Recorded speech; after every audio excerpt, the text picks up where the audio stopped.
आगे वो हैं जो मेरे तन पे रह गए। भगवान ने कहा तुम चिंता मत करो द्रौपदी, ये जो तुमने पट्टी बांधी है इसमें 99 धागे हैं।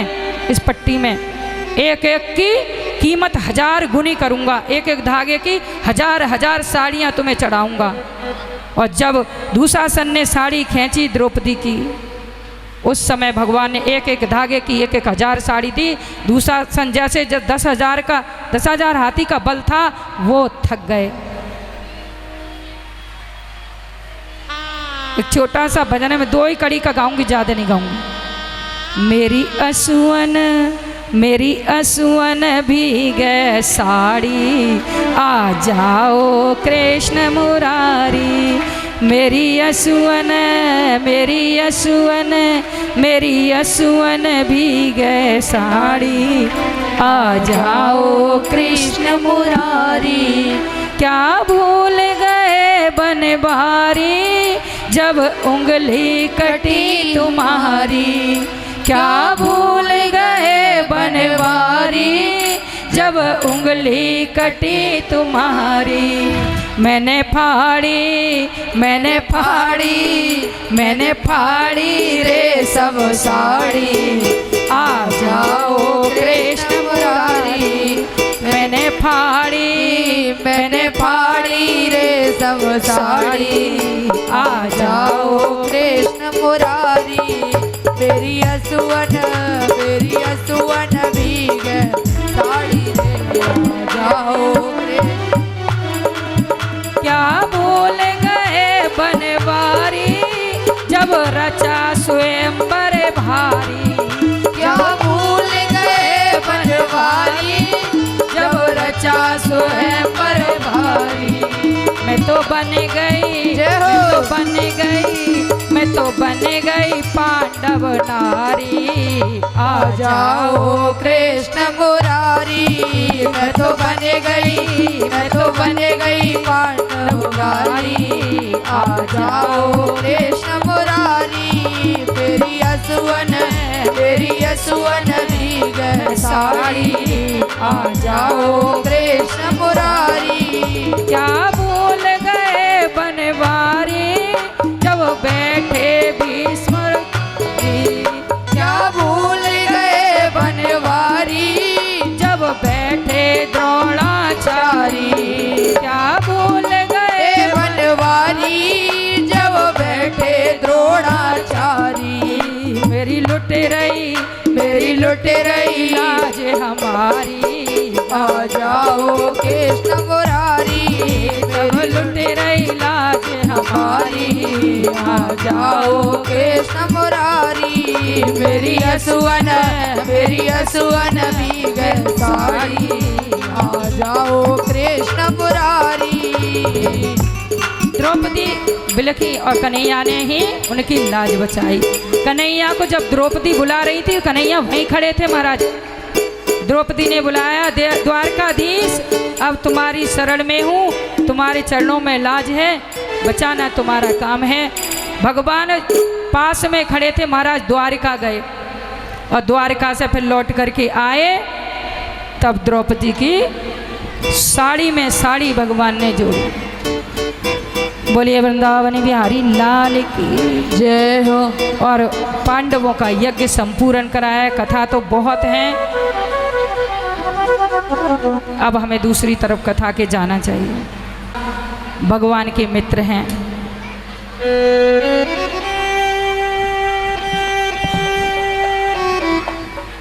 6 बज गए हैं, 1 घंटा में बाकी है बस है, आधा घंटा में समाप्त। इनकी मित्रता गुरुकुल में भगवान श्री कृष्ण से हो गई। बड़े संतोषी ब्राह्मण हैं। इनके 4 पुत्र हैं महाराज। ये भगवान श्री कृष्ण का भजन करते हैं, बड़े संतोषी हैं। 5 द्वार पे जाते हैं और 5 द्वार में जो मिल जाता है उसमें संतोष करते हैं, नहीं मिलता तो 6ठे द्वार पे जाते नहीं, भूखे ही सो जाते हैं, भूखे ही बच्चे। एक साड़ी सुशीला मैया पे है बस, वही बदल लेती हैं, धो लेती हैं, पहन लेती हैं। बच्चे भूखे भी सोते हैं कई बार। एक बार इनके यहाँ जब इनका दुख देख करके भगवान पिघले तो भगवान ही संत के रूप में आए, भिक्षा की याचना की। अब घर में कुछ अन्न है ही नहीं भिक्षा के लिए तो क्या दें। सुशीला मैया कहने लगी, बाबा जी हमारे यहाँ सूतक लगे हैं, सूतकों में किसी को कुछ देते नहीं, सूतक लगे हैं। बाबा जी ने कहा कि सूतक दो प्रकार के होते हैं, मृत्यु के और जन्म के। तुम्हारे यहाँ कौन से सूतक लगे हैं, किसने जन्म लिया है? सुशीला कहती हैं मेरे यहाँ जन्म के सूतक लगे हैं। किसने जन्म लिया है? दरिद्रा ने, हमारे यहाँ दरिद्रा ने जन्म लिया है। अच्छा, तुम्हें देवी एक बात पता है क्या? कि क्या? कि द्वारकाधीश श्री कृष्ण है ना, वो तुम्हारे पति के मित्र हैं। सुशीला मैया समझ गई, ये भगवान ही गए और उनको चेतावनी दे करके आए। जब सुदामा जी घर पे आए, सुशीला कहने लगी कि मैंने एक बात सुनी है स्वामी, ये बात सत्य है क्या? सुदामा जी कहने लगे, कौन सी बात सुनी आपने? कि मैंने सुना है आपके मित्र द्वारकाधीश हैं। सुदामा जी कहने लगे कि हाँ हैं। उनको बचपन की याद आ गई और बचपन की यादों में डूबने उतराने लगे। गुरुकुल में हम कैसे रहते थे, सारी बातें याद कर रहे हैं। सुशीला जी ने जिद की कि आप भगवान से मिलने के लिए चले जाओ। सुदामा जी कहते हैं कि मैं मांगने नहीं जाऊंगा, कि मांगने की ज़रूरत नहीं है, मित्र से मिलने भी तो जाना चाहिए। सुदामा जी कहते हैं पगली, मित्र के यहाँ जाओ, गुरु के यहाँ जाओ तो कुछ न कुछ ले करके जाना चाहिए, खाली हाथ नहीं जाना चाहिए। सुशीला कहती हैं ये व्यवस्था मैं कर दूंगी। और सुशीला जा कर के 4 घरों से चावल यानी चोड़ा मांग करके लाती हैं। अब 4 घरों के चावल 4 तरह के ही। अपनी जो धोती पहन रखी थी फटी हुई, उसी में से कपड़ा फाड़ा और एक गांठ में वो चावल बांध करके सुदामा जी को थमा दिए और कहा कि ये ले करके जाना। जब बांध रही थी तो आंखों से आंसू टपक करके उन चावलों में गिर गए कि भगवान मेरी स्थिति को समझ जाएंगे।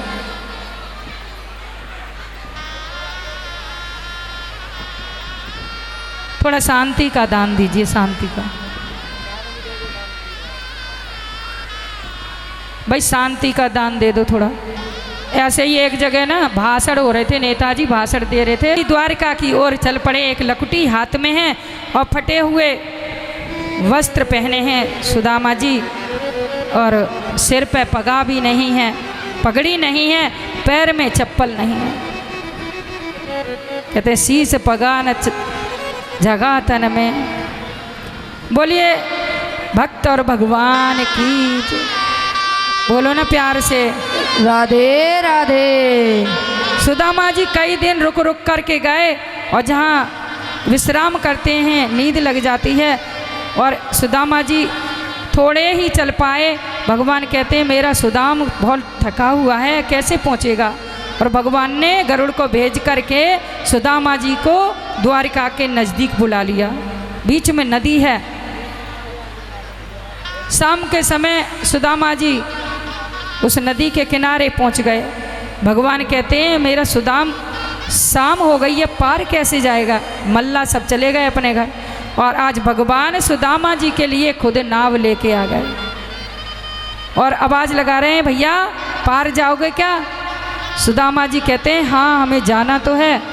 तो बैठो मेरी नाव में जल्दी, ये आखिरी नाव है और मैं भी जा रहा हूँ। सुदामा जी बोले बैठ जाऊँगा। सुदामा जी नाव में विराजमान हुए। सुदामा जी कहते हैं भैया मैं पहले बता देता हूँ आपको, मेरे पास देने के लिए कुछ नहीं है।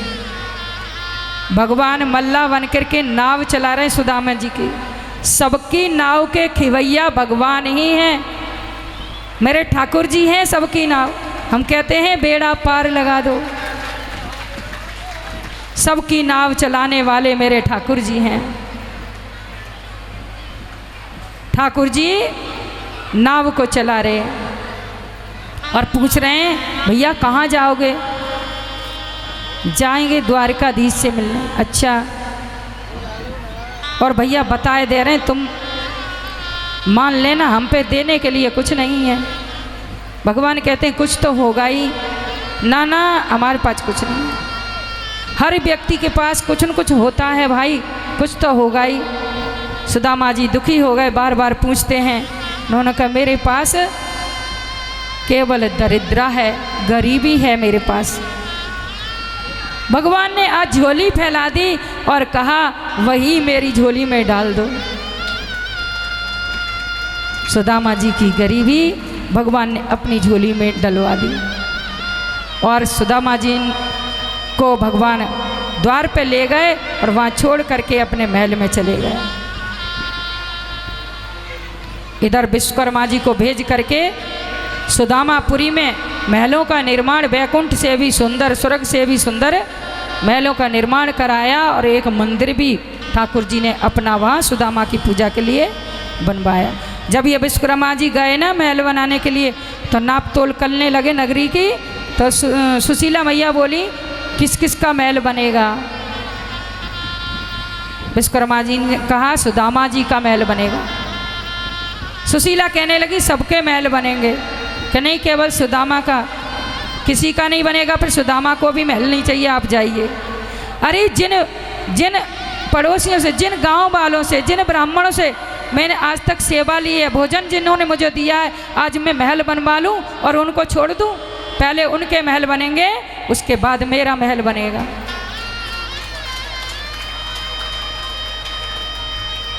सुशीला जी ने पहले सब पड़ोसियों के, सब गांव वालों के महल बनवाए, फिर अपना महल और मंदिर बना। इधर ठाकुर जी अंदर विराजमान हैं और सुदामा जी द्वार पे पहुंच गए हैं। एक भजन अब बोलेंगे, अरे द्वारे पालो। बोलिए कृष्ण सुदामा लाल की जय। देखो आज मित्रता का यही एक कारण है। पहले सुदामा जी थे और जब मित्र से मिले तो ये भी लाल हो गए। एक बार जोरदार ताली बजाएंगे।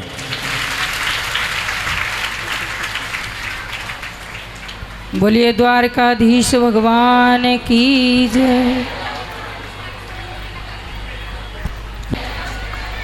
भगवान के चरण धोने के लिए जल मंगाया। रुक्मिणी जल हाके कि सुदामा भैया ब्याह करो, कहना है कि हाँ करो। तो तुमने तो हम बुलाए हूँ ना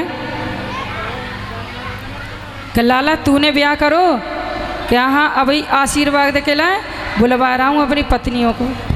और महाराज रुक्मिणी को बुलाया सुदामा जी से। ब्राह्मण का आशीर्वाद बड़ा फलदायी होता है। रुक्मिणी मैया आई और प्रणाम करी। सुदामा जी बोले अखंड सौभाग्यवती भव। फिर सत्यभामा, जामवती, 8 पटरानियाँ आई, आशीर्वाद देते रहे पुत्रवती भव, अखंड सौभाग्यवती।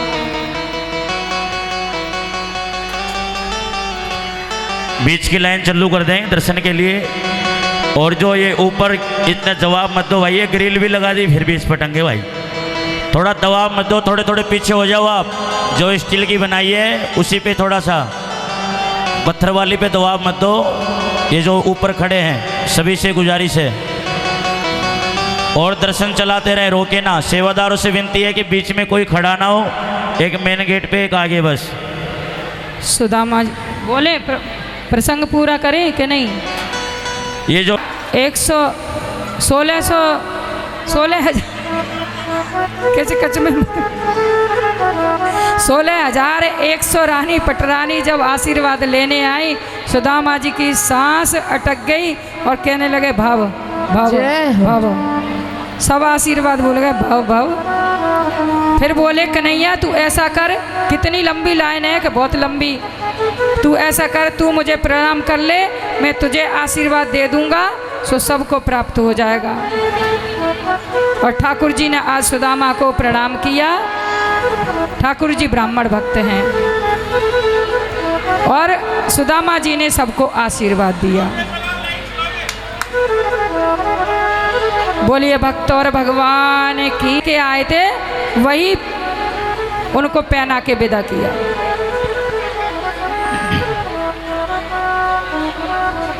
ठाकुर जी सुदामा जी को छोड़ने के लिए गए हैं। जहाँ तक छोड़ के आए हैं उसको कहते हैं मूल द्वारका।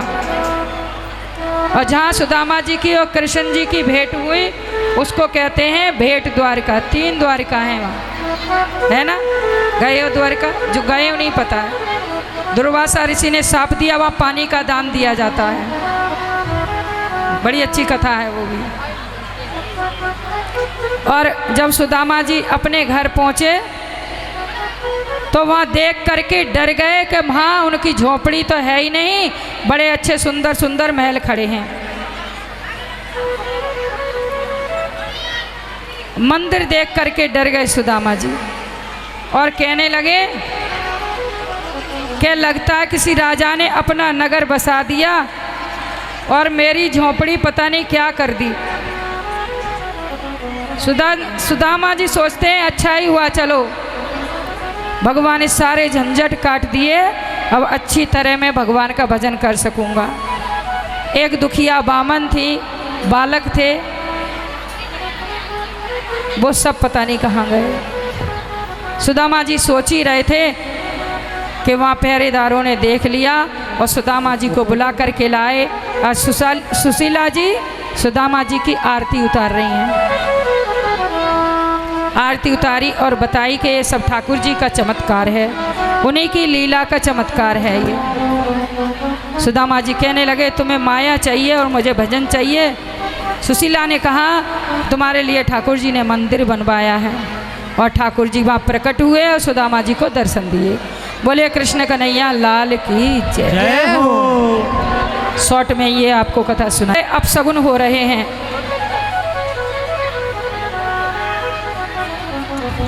उग्रसेन जी कहते हैं आजकल बड़े अपशगुन हो रहे हैं, पता नहीं क्या होने वाला है। द्वारिका 7 दिन में समुद्र में डूबने वाली है। अनेक अनेक अपशगुन हो रहे हैं।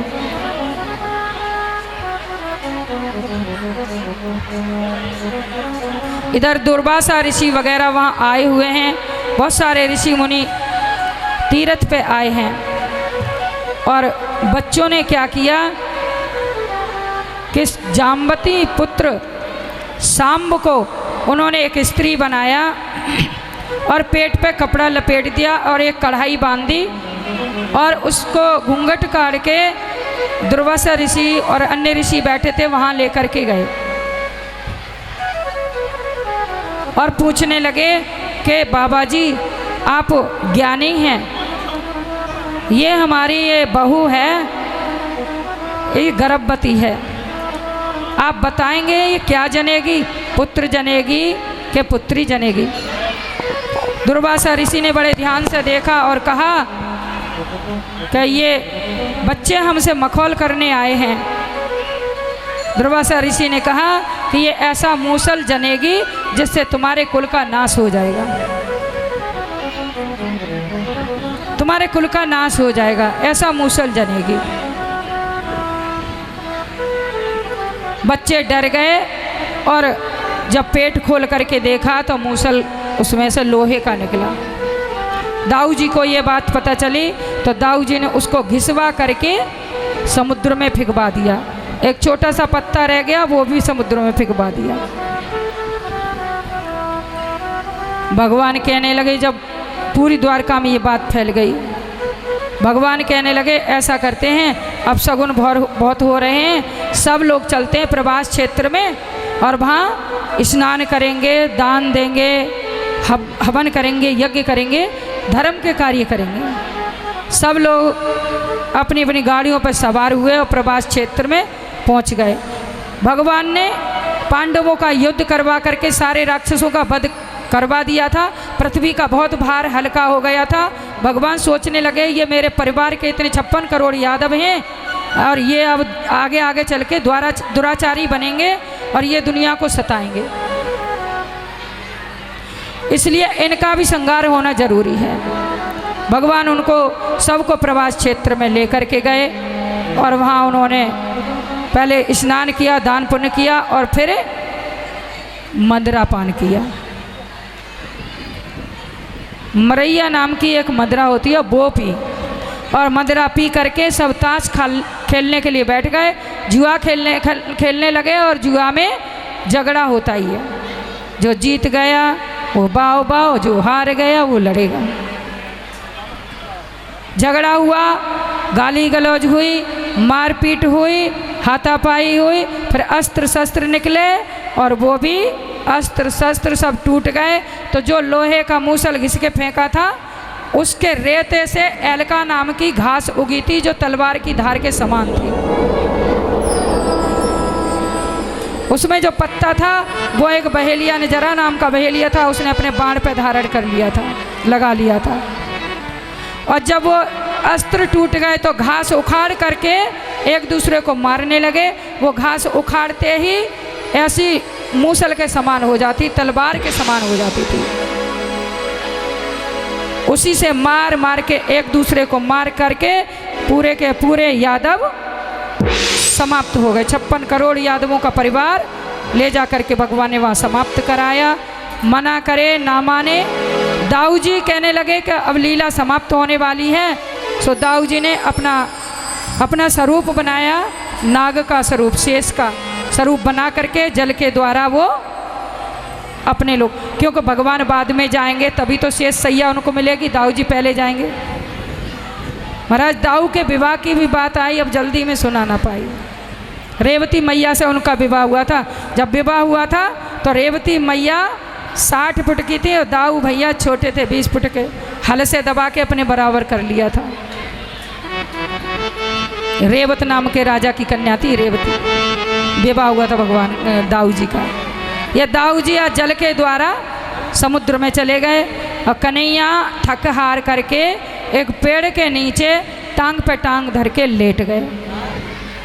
ये जरा नाम का बहेलिया उधर घूम रहा था और भगवान के पैर में पद्म चमक रहा था, उनके पैर में पद्म था। और बहेलिये ने सोचा एक हिरण की आँख है और उसने एक बाण तक करके मारा और भगवान के चरण में वो बाण लगा। जब वो वहाँ पे चल कर के आया तो दुखी होने लगा, रोने लगा, प्रभु मुझसे बड़ी भूल हो गई, मैंने आपको बाण मार दिया, मुझे क्षमा कर दो प्रभु, मेरा उद्धार कैसे होगा, हे नाथ मुझे क्षमा कर दो, क्षमा कर दो। भगवान ने कहा तेरा इसमें कोई दोष नहीं है, ये मेरी इच्छा से ही हुआ है।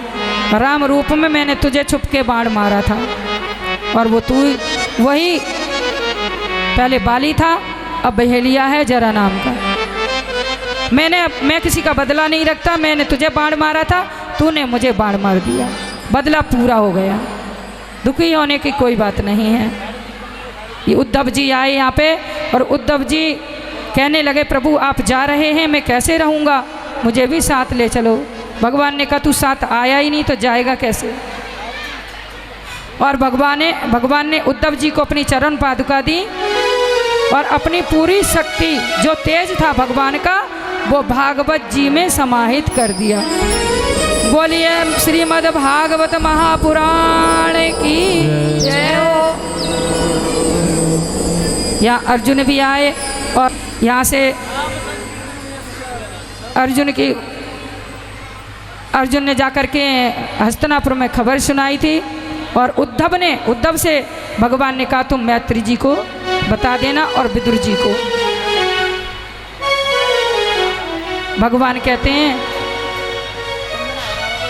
कि विदुर जी मुझे बहुत प्यारे हैं, एक बार मैं गया था तो विदुर जी के यहाँ साग खाया था, केले के छिलके खाए। और ये कथा बड़ी अच्छी है लेकिन अब समय नहीं है सुनाने का। बोले वृंदावन बिहारी लाल की जय हो। जय जय श्री राधे श्याम। भगवान अपने गोलोक धाम को पधार गए। सब देवता आकाश में खड़े हैं कि भगवान हमारी तरफ होकर के जाएंगे, हमारी तरफ होकर के जाएंगे। भगवान आकाश मार्ग से अपने धाम को गए। बोलिए वृंदावन बिहारी लाल की जय हो। जय जय श्री राधे, जय जय श्री राधे श्याम। सुखदेव जी कहते हैं कि राजन, हमने आपको श्रीमद् भागवत महापुराण की कथा संपूर्ण सुनाई, अब क्या सुनना चाहते हैं? राजा ने कहा, सुखदेव जी कहते हैं अब आपको मृत्यु से भय है कि नहीं? मुझे मृत्यु से कोई भय नहीं है। मृत्यु तो मेरे शरीर को आएगी, आत्मा तो अमर है।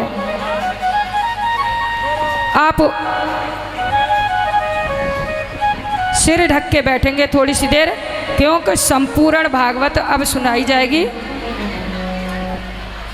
क्योंकि अभी परीक्षित हैं और सुखदेव जी विराजमान हैं। सुखदेव जी का पूजन होगा, फिर परीक्षित जी का मोक्ष होगा। क्योंकि जब तक सुखदेव जी विराजमान रहेंगे तब तक परीक्षित जी का मोक्ष नहीं हो सकता।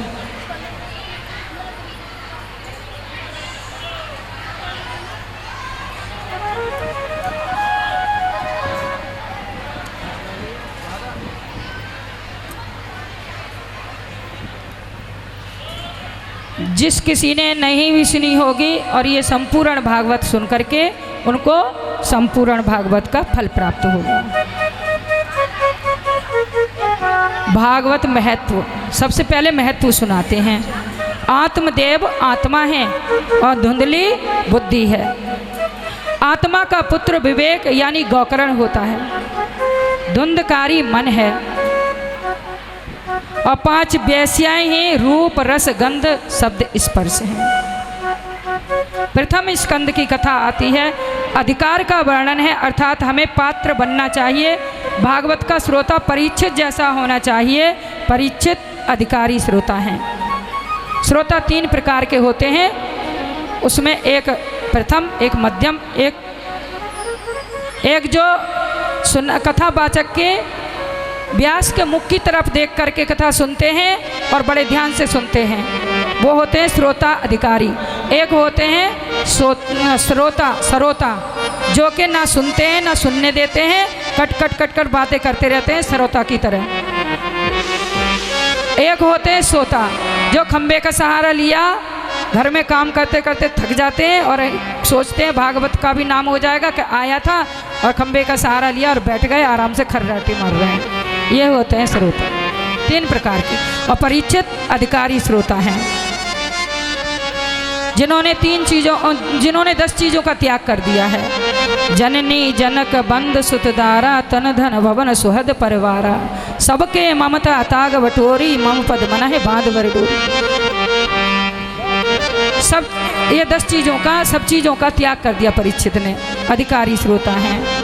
दूसरे स्कंद में ज्ञान लीला का वर्णन आता है और तीसरे स्कंद में ज्ञान को क्रियात्मक बनाना चाहिए। ये नहीं ज्ञान ही रहे, उसको धर्म के कार्य भी करने चाहिए। कहते हैं कि 2.5 मन ज्ञान से अच्छा है, 2 तोला आचरण अच्छा होना चाहिए।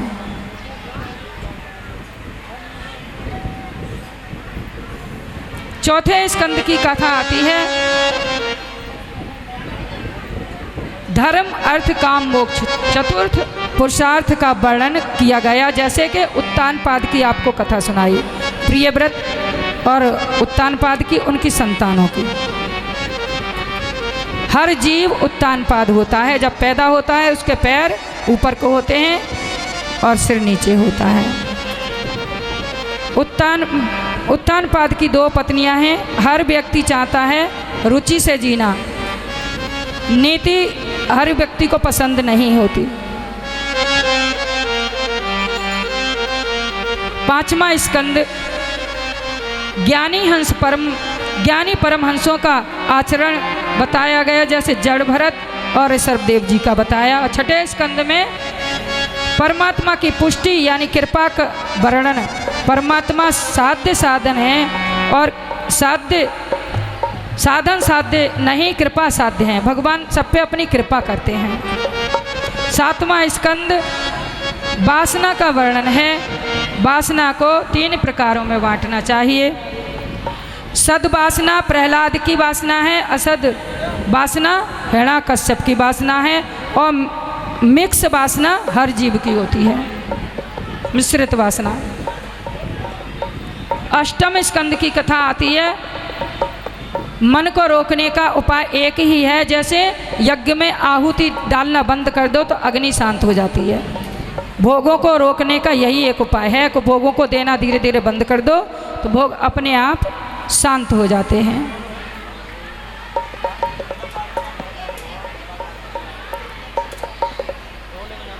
नौवें स्कंद की कथा आती है कि भगवान का हर पल स्मरण करना चाहिए।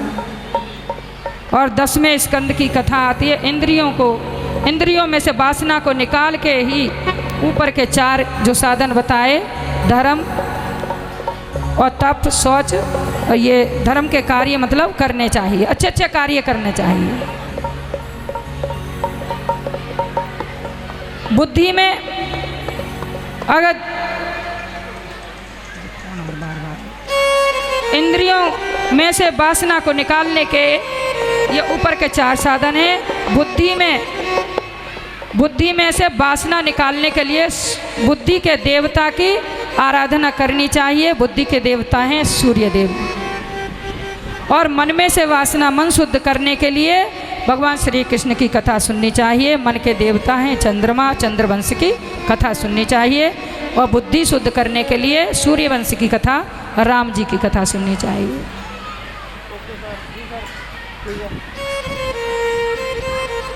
श्री कृष्ण की कथा सुनना चाहिए। यशोदा कौन है? जो दूसरे को यश दे वही यशोदा है, और नंद जो दूसरे को आनंद दे। जैसे कन्हैया का जन्म हुआ और सबको आनंद हुआ।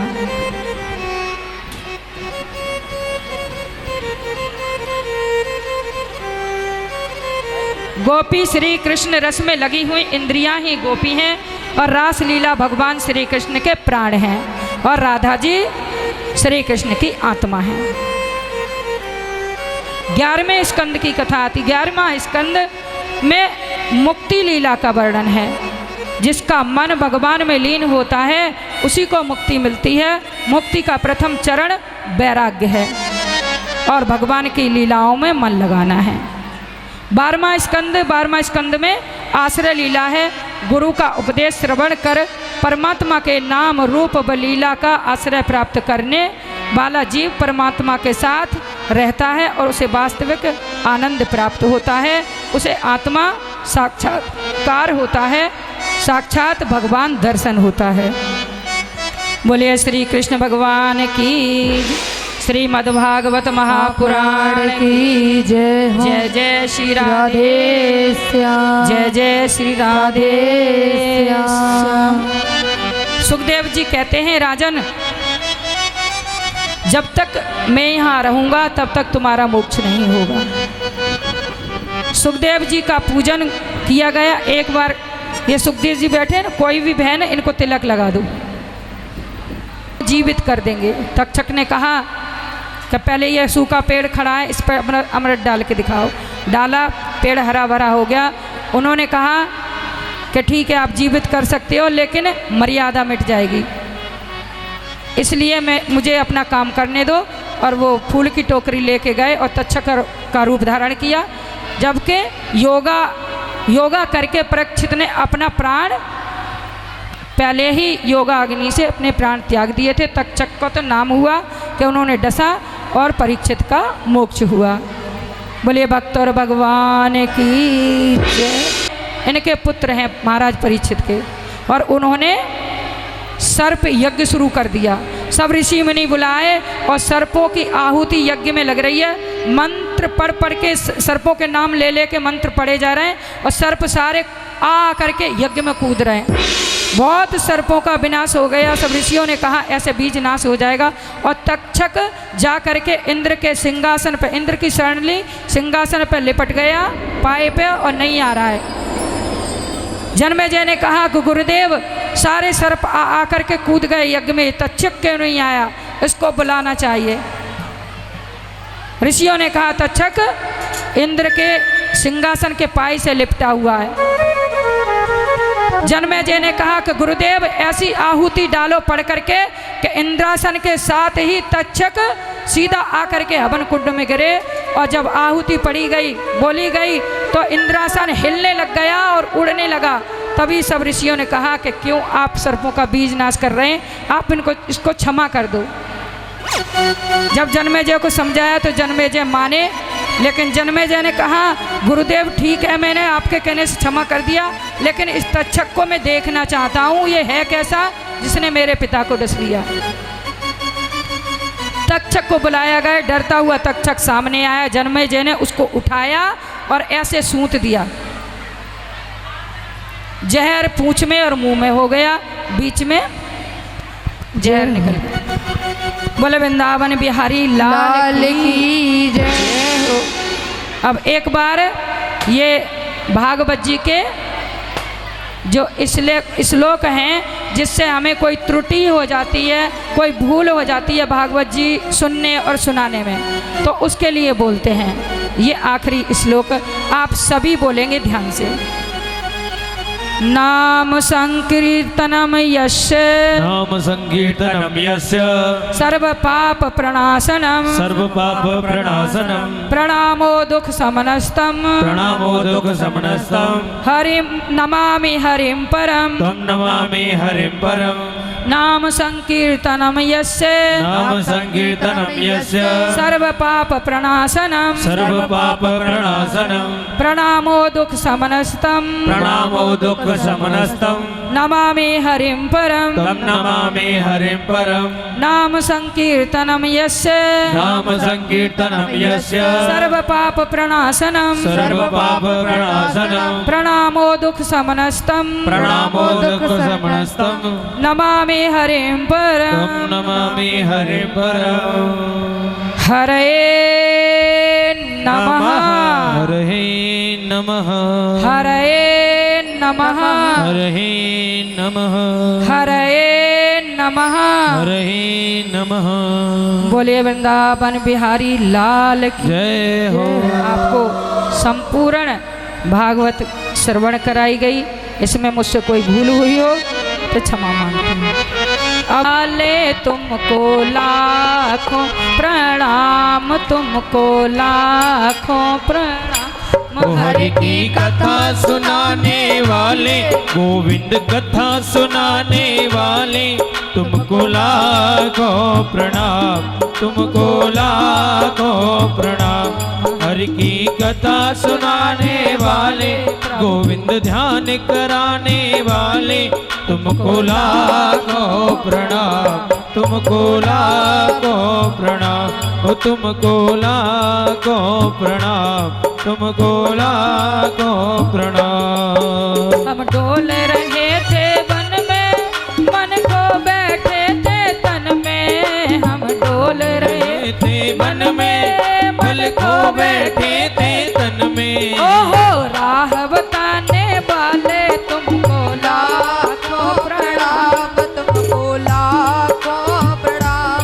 ओहो राह बताने वाले, तुमको लाखों प्रणाम, तुमको लाखों प्रणाम। हर की कथा सुनाने वाले, हर की कथा सुनाने वाले, तुमको लाखों प्रणाम, तुमको लाखों प्रणाम, तुमको लाखों प्रणाम। हम लेकर विष का प्याला जा रहे थे यम के गाला। हम लेकर विष का प्याला जा रहे थे गम के गाला।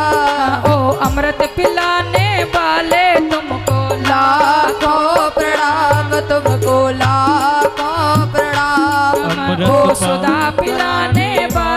तुमको लाखों प्रणाम तुमको लाखों हम पार तेरा क्या पावे बस शीश झुकावे आगे हम पार तेरा क्या पावे बस शीश झुकावे मांगे बस शीश झुकावे आगे बस शीश झुकावे आगे ओ प्रेम लुटाने वाले हो लाखों प्रणाम तुमको लाखों प्रणाम ओ प्रेम लुटाने वाले तुमको लाखों प्रणाम तुमको लाखों प्रणाम हर की कथा सुनाने वाले तुमको लाखों प्रणाम तुमको लाखों प्रणाम हर की कथा सुनाने वाले तुमको लाखों प्रणाम तुमको लाखों प्रणाम। बोलिए सुखदेव जी महाराज की जय। हम परदेसी फकीर काऊ दिन याद करोगे हम परदेसी फकीर काऊ दिन याद करोगे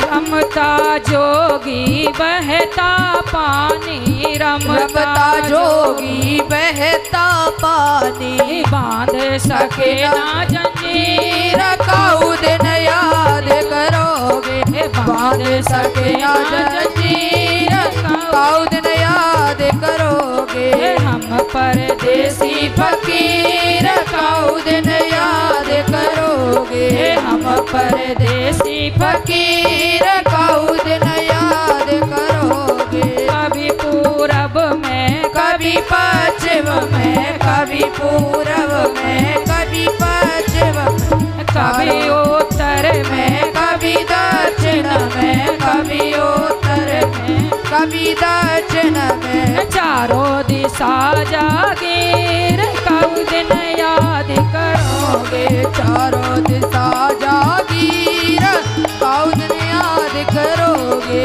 हम परदेसी फकीर काऊ दिन याद करोगे हम परदेसी फकीर काऊ दिन याद करोगे कोई सुखिया कोई दुखिया रोवे कोई सुखिया कोई दुखिया रोवे संत भजे रघुवीर काऊ दिन याद करोगे संत भजे रघुवीर काऊ दिन याद करोगे हम परदेसी फकीर काऊ दिन याद करोगे हम परदेसी फकीर काऊ दिन याद करोगे राम नाम को भूल न जाना राम नाम को भूल न जाना कृष्ण नाम को भूल न जाना कृष्ण नाम को भूल न जाना हरि चरणों में प्रीति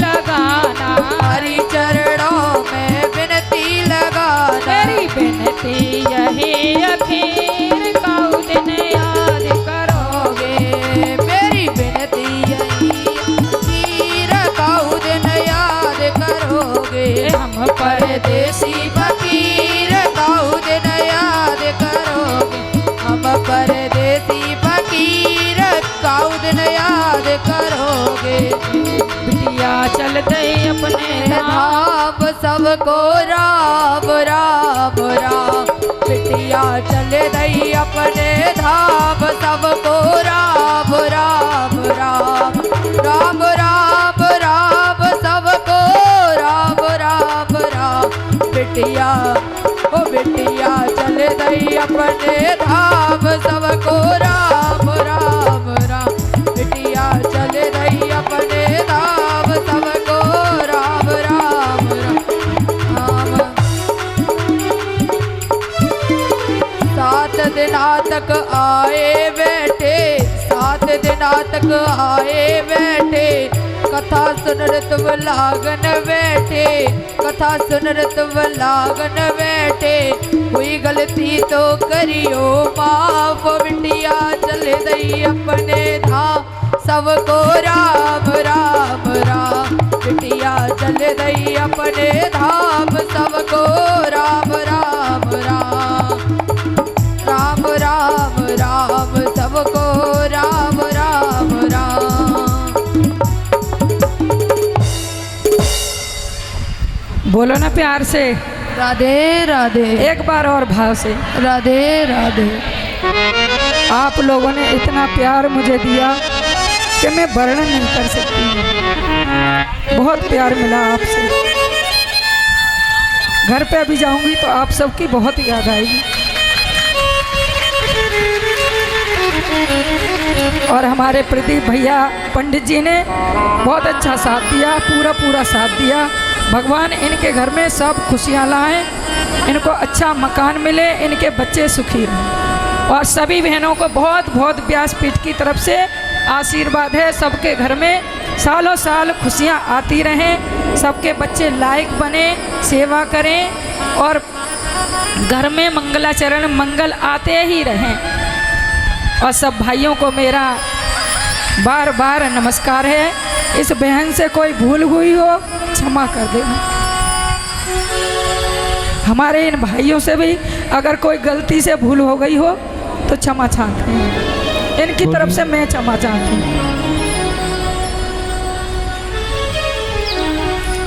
बोला नाम लेना चाहती हूँ बस। और बाबा ने कृपा की और आज देखो 1-1.25 महीने से तैयारी चल रही थी और आज काम पूरा भी हुआ और निर्विघ्न हुआ, बहुत अच्छा हुआ। सबने आनंद लिया और सब श्याम भंडारा परिवार की बहनों से बार बार प्रार्थना है कि आप ऐसे ही काम करते रहिएगा। बहुत अच्छा काम किया, बहुत मेहनत की। एक बार जोरदार तालियां बजाएं हमारी बहनों के लिए, जोरदार तालियां। श्याम भंडारा परिवार की बहनों के लिए, सभी के लिए, भाइयों के लिए, सबके लिए बहुत बहुत आशीर्वाद और बहुत बहुत जोर से तालियों से इनका स्वागत आज गड़गड़ाने चाहिए। मंदिर में धूम मच जानी चाहिए। और एक भजन होली का और फूल वाली होली खेलेंगे। महाराज फूल हैं और भाई लोग बड़े होरी में रसिया होरी में, होरी में, होरी में रसिया होरी में। मेरो खोए गयो बाजू बन तरसिया होरी में, मेरो खोए गयो बाजू बन तरसिया होरी में।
रसिया होरी में, होरी में, होरी में रसिया होरी में, होरी में, होरी में रसिया होरी में। मेरा खोए गयो, ओ मेरा खोए गयो, मेरा खोए गयो बाजू बंद रसिया होरी में, मेरा खोए गयो बाजू बंद रसिया होरी में।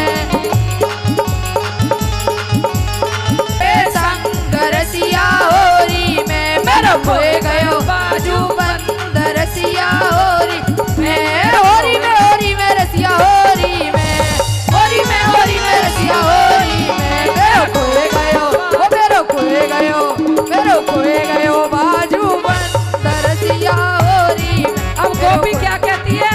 गोपी जान गई कि लड़ाई से काम नहीं चलेगा, तो कहने लगी तेरी मेरी लाला प्रीत पुरानी, तेरी मेरी लाला प्रीत पुरानी, प्रीत पुरानी लाला प्रीत पुरानी, प्रीत पुरानी लाला प्रीत पुरानी। तुमने मोहन नाय पहचानी, तुमने मोहन नाय पहचानी, तुमने मोहन नाय पहचानी, तुमने मोहन नाय पहचानी। अरे ले चले अपने संग रसिया होरी में, अरे ले चले अपने संग रसिया होरी में। मेरो खोए गयो बाजू बंद रसिया होरी में, मेरो खोए गयो बाजू बंद रसिया होरी में, होरी में, होरी में रसिया होरी में, होरी में, होरी में रसिया होरी में। मेरा खोए गयो, ओ मेरा खोए गयो, मेरा खोए गयो, मेरा खोए गयो बाजू बंद रसिया होरी में, मेरो खोए गयो बाजू बंद रसिया होरी। रंग ढार गयो जी मुँह पे सावरा, रंग ढार गयो जी मुँह पे सावरा। मर गई लाज नहेरी मेरी भीड़, मैं क्या करूँ असमी होली में। रंग ढार गयो जी मुँह पे सावरा।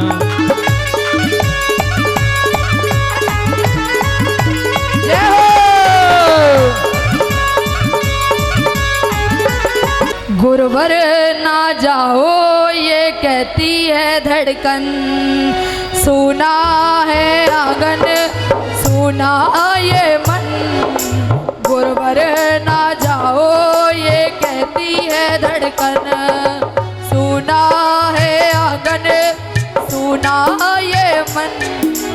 गुरुवर ना जाओ ये कहती है धड़कन, गुरुवर ना जाओ ये कहती है धड़कन। गुरुवर ना जाओ ये कहती है धड़कन। गुरु के बिना कोई भी ज्ञान कहाँ से पाए, गुरु के बिना कोई भी ज्ञान कहाँ से पाए। ज्ञान का अमृत देने गुरु खुद ही चले आए, ज्ञान का अमृत देने गुरु खुद ही चले आए। लाख की राज आज है, राखी लाज आज है, आज है विदाई गुरुवर आंसू की रवाई है, आज है विदाई गुरुवर आंसू की रवाई है। सुना है आंगन, सुना ये मन, गुरुवर ना जाओ ये कहती है धड़कन। सुना है आंगन, सुना ये मन, गुरुवर ना जाओ ये कहती है धड़कन। गुरुवर ना जाओ ये कहती है धड़कन, गुरुवर ना जाओ ये कहती है धड़कन, गुरुवर ना जाओ ये कहती है।